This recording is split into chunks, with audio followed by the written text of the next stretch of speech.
Chris Barrie, was stuck on Red Dwarf with Lister, Cat and Crichton. And Rimmer. And Rimmer. Yeah. I can put up with the other three, but not Rimmer.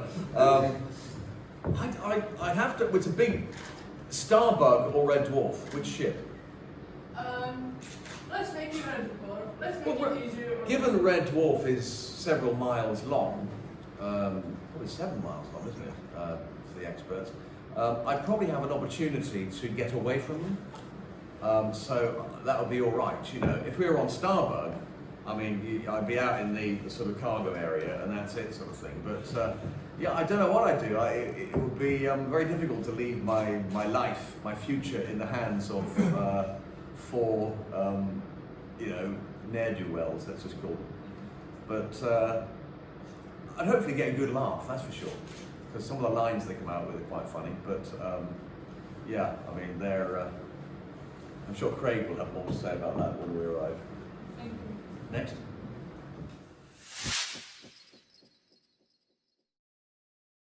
Sorry, Yeah. How do you see the end of this story of the Red Dwarf group? Well, I know that Doug Naylor, the director and of course writer of the latest shows, more or less on his own, he doesn't want to sort of bring it to an official end. He doesn't want, you know, to sort of herald this is the last one. He wants it to go out maybe on another story, you know. So I think that's the best way. I would rather there not be an official end. You know, I think it just needs to go out when it does and stop when it does. Because you never really want to say never. You know, you never want to say that's the last, we can't do it again. Because, you know, as long as we can just about walk and talk at the same time, they might want to do more. So you know, I haven't imagined a specific way the show will end. We'll just have to see.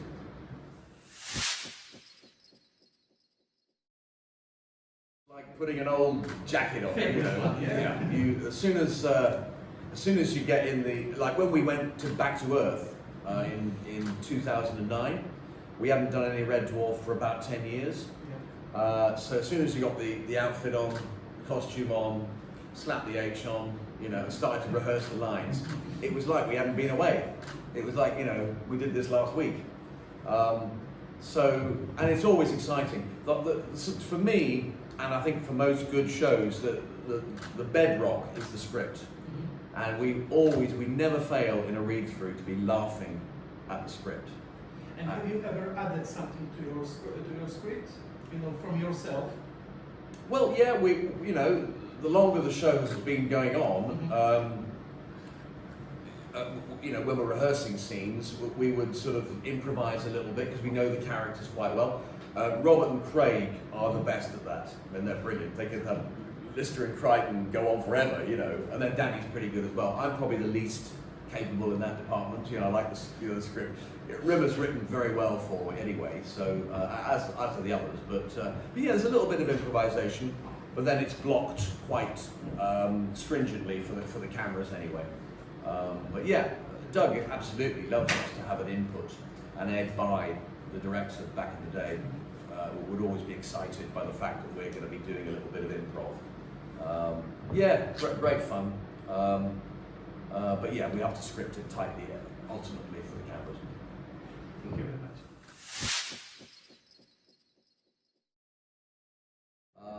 In I think it was 78, 79, soon after I left school. I mean, the main job was mowing the lawns, mowing the verges, the grass verges, and all that sort of stuff. But digging the grave was a skill job that the foreman Right. and his other skilled guys did. And yeah, you're right. You know, you got to get the sides right. But filling it, yeah, was just get a shovel and in it goes.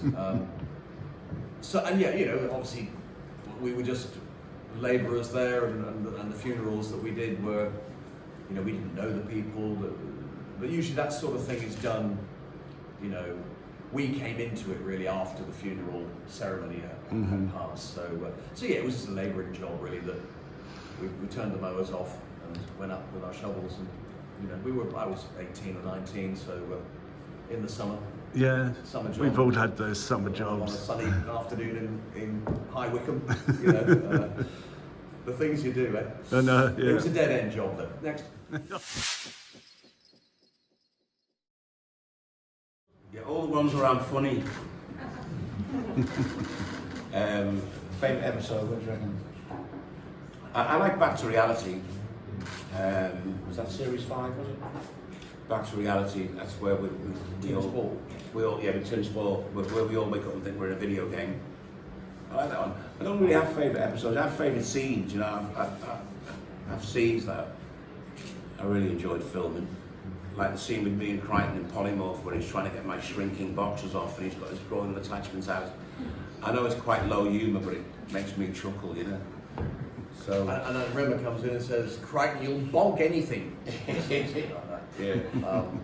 But yeah, and Marooned, where you and I are on our own. Yeah, Maroon was great. I always thought we should change that, turn that into a stage play and do that in the theatre because it's basically a two-hander until right at the end.